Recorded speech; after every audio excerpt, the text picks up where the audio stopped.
Hello students, इस video में हम कंटिन्यूटी की कुछ एग्जांपल्स करेंगे। ये एग्जांपल्स उन एग्जांपल्स से डिफरेंट हैं जो हमने अब तक की हैं। मींस इन एग्जांपल्स की जो कंटिन्यूटी या डिसकंटिन्यूटी प्रूव करने का तरीका है वो थोड़ा अलग है, राइट? उस रिजल्ट को करने के लिए मतलब जो रिजल्ट हम यूज करके हम उन क्वेश्चंस को करेंगे उसके लिए हमें सीक्वेंस की थोड़ी सी नॉलेज होनी चाहिए। तो first of all I will start with the definition of a sequence. Sequence क्या होती है? Sequence is a map from where to where. It is a map, suppose f, from the set of natural numbers to the set of real numbers. A sequence is nothing but it is a map from the set of natural numbers to the set of real numbers, right? That is a sequence. अब sequence को represent कैसे करते हैं? अब हमें पता है कि ये जो सीक्वेंस है it is a map whose domain is the set of natural numbers, and we know what are natural numbers. Natural numbers are 1, 2, 3, 4 and so on, right? और हमें पता है किसी भी मैप की पहचान कहाँ से होती है? किसी भी मैप की पहचान इस तरह से होती है कि उसकी इमेजेस क्या है, उसकी डोमेन में जो एलिमेंट्स हैं उनकी इमेजेस क्या है, राइट? तो हमें इस मैप का पता चल जाएगा अगर हमें पता है what is f(1), what is f(2), what is f(3), what is f(4) and so on, right? तो सपोज f1 को हम नाम दे देते हैं x1 का, f2 को हम नाम दे देते हैं x2 का, f3 को हम नाम दे देते हैं x3 का, f4 को हम नाम दे देते हैं x4 का and so on, right? What is x1? x1 is image of this function under 1. What is x2? It is image of this function at 2. What is x3? It is image of the function at 3 and so on, right? तो sequence को map की form में लिखने की बजाय हम कैसे लिख देते हैं? उसके एलिमेंट्स को, उसके इमेजेस को, मतलब जो इमेजेस वो ले रहा है उसको हम लिस्ट आउट कर देते हैं, x1, x2, x3, x4 and so on, right? So this is a sequence, right? This is a sequence and it is denoted by xn. xn means हम nth टर्म लिख देते हैं which is called general term. उससे हमें first term पता चल जाती है, सेकंड टर्म पता चल जाती है, थर्ड टर्म पता चल जाती है and so on. For example we have the sequence n square, right? इसका मतलब क्या है? ये कौन सी सीक्वेंस है? 1 square, 2 square, 3 square, 4 square and so on, right? So this is a sequence. ठीक है, I hope you have understood the definition of sequence.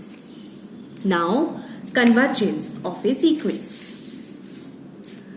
Convergent sequence.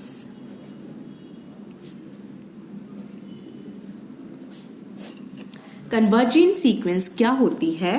A sequence xn is said to converge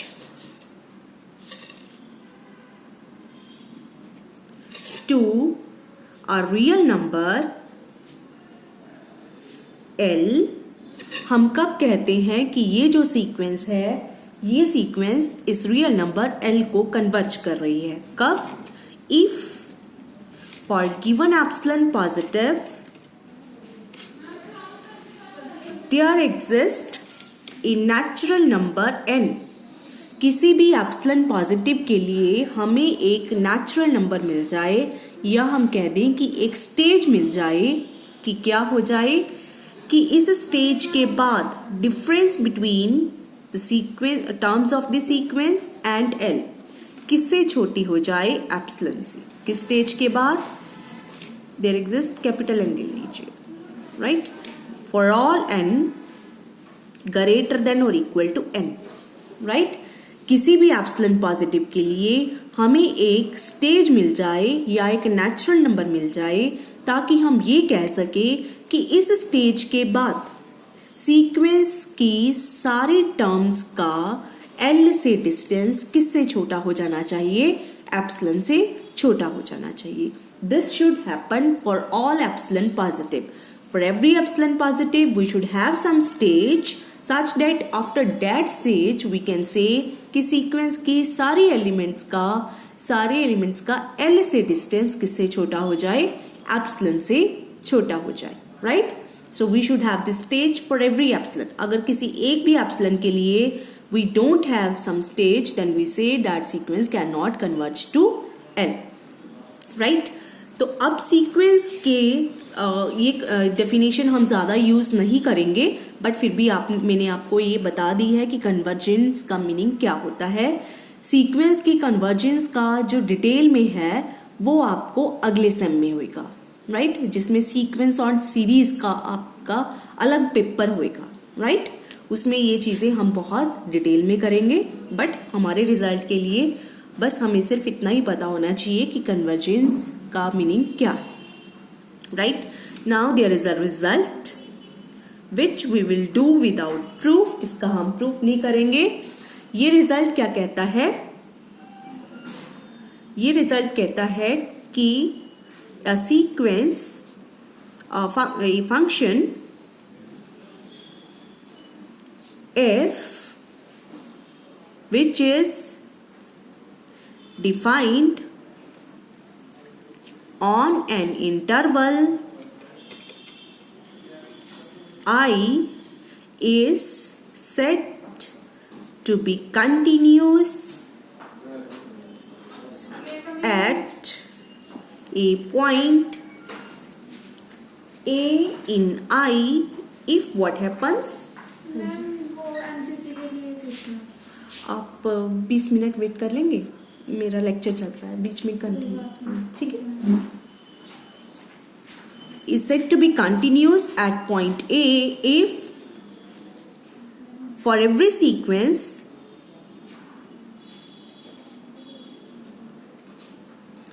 an converging to A, the sequence f at an converges to f at A. हाँ जी, this is if and only if result. हाँ जी, ये result क्या है जिसका हम proof नहीं करेंगे, बट इस रिजल्ट को यूज करके जो हमारी रैशनल इरेशनल वाली जो एग्जांपल्स हैं वो होंगी. सो ये रिजल्ट क्या कहता है, एक फंक्शन है, it is defined on an interval I. कोई इंटरवल है आई, उसके ऊपर ये फंक्शन डिफाइंड है. तो ये फंक्शन किसी पॉइंट ए के ऊपर कंटिन्यूस कब होगा, इफ एंड ओनली इफ कोई भी अगर सीक्वेंस है ए एन, कोई भी ऐसी अगर सीक्वेंस है हमारे पास जो इस पॉइंट ए को टेंड कर रही है, उसके लिए क्या ट्रू है कि उस सीक्वेंस के हर एक एलिमेंट पे अगर हम एफ लगा दें, एफ अप्लाई कर दें, तो ये जो इमेज सीक्वेंस है ये किसको टेंड करनी चाहिए, एफ एट ए को. राइट. इसकी इमेज को. राइट. तब हम कहते हैं कि ये जो फंक्शन f है it is continuous at point a. This result is if and only if. अगर कंटिन्यूस होगा तो ऐसा होगा, और अगर ऐसा होगा then that function will be continuous.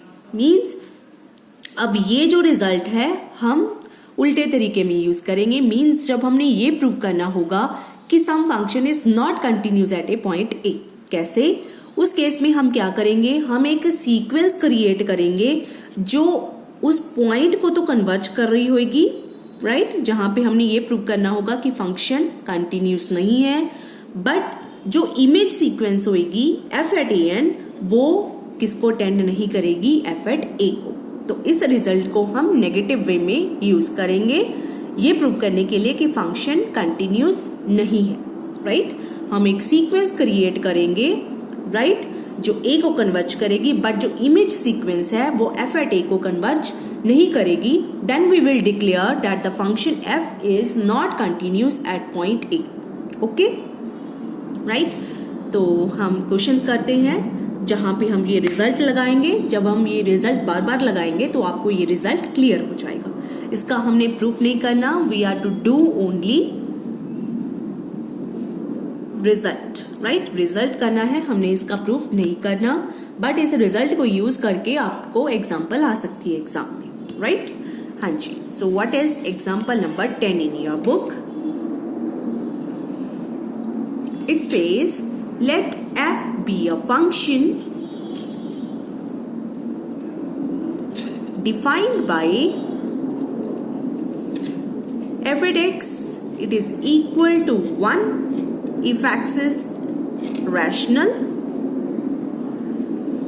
and minus 1 if x is irrational. We are to show that f is discontinuous at every real number.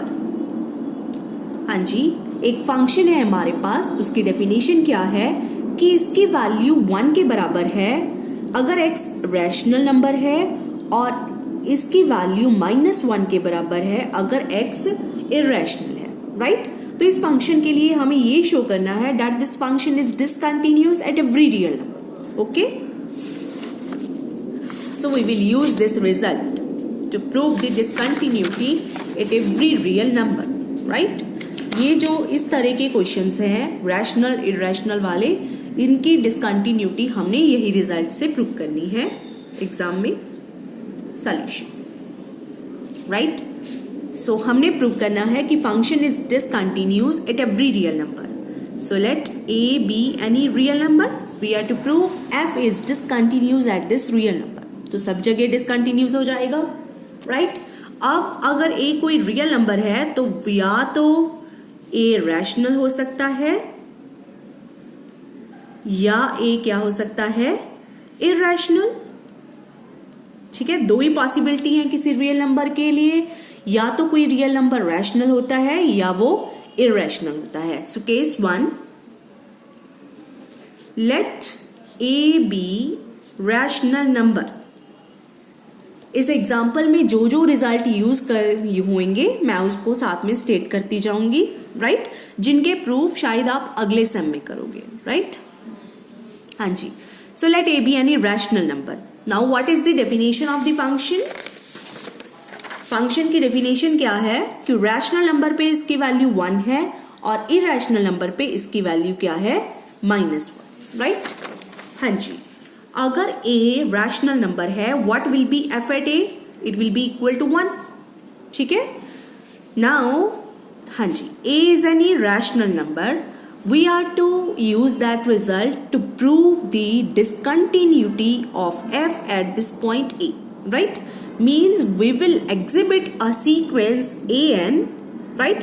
जिसकी क्या खासियत होगी कि ये a को तो टेंड करेगी, बट जब हम इसकी इमेज सीक्वेंस देखेंगे वो f of a को टेंड नहीं करेगी.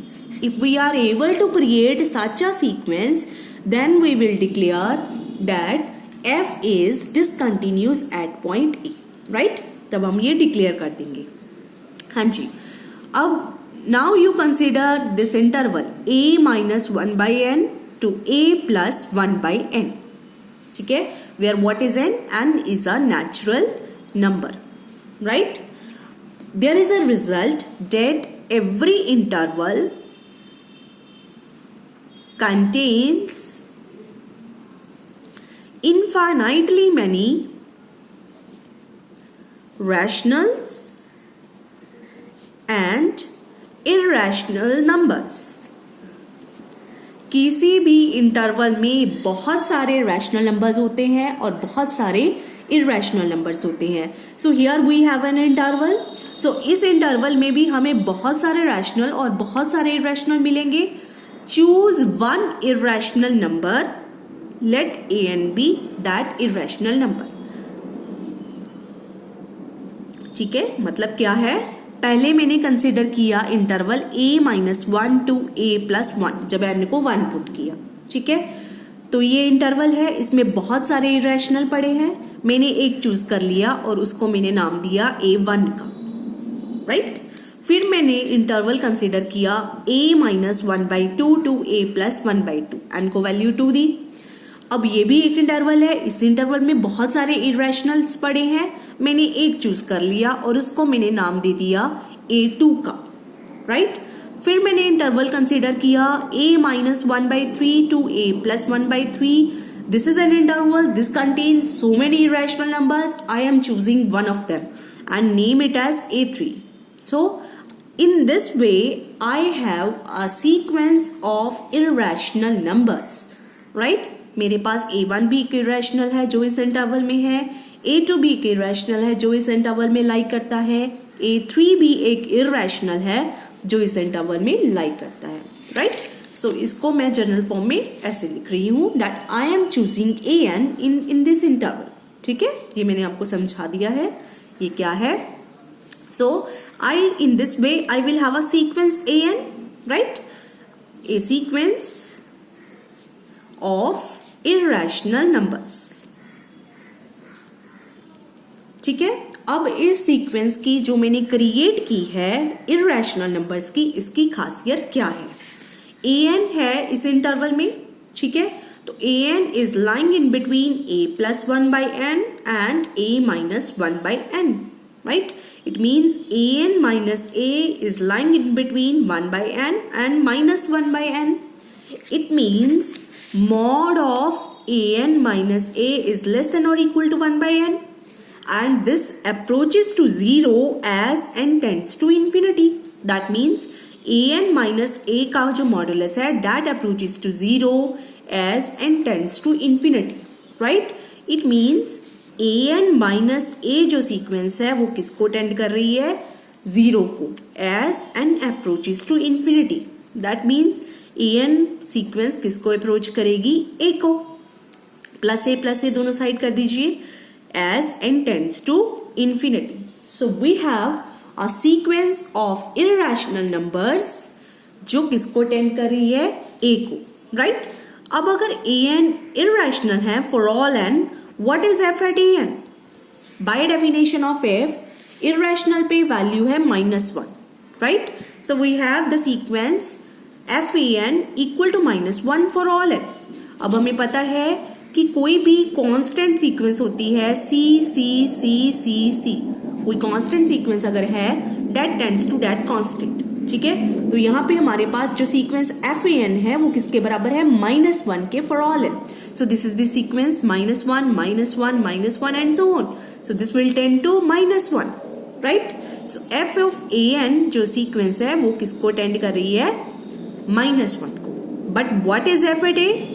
f at a किसके बराबर है हमारे पास, that is equal to 1, ठीक है। सो इट मीन्स ये इसका क्या मीनिंग हुआ कि जो f ऑफ an सीक्वेंस है वो किसको नहीं टेंड कर रही, f at a को, right. So we have found a sequence which tends to the point a but image sequence is not tending to image of that point.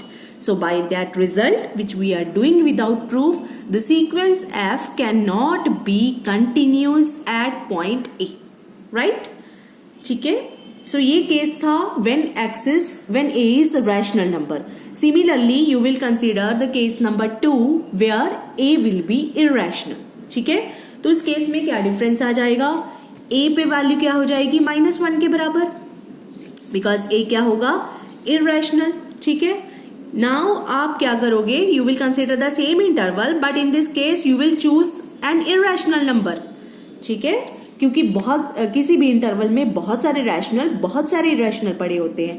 पहले हमने sequence बनाई थी इरेशनल्स की, अब हम बनाएंगे सीक्वेंस रैशनल नंबर की, ठीक है। So you will have a sequence of rational numbers, तो उसकी भी यही खासियत होगी, वो जो सीक्वेंस है वो a को टेंड करेगी।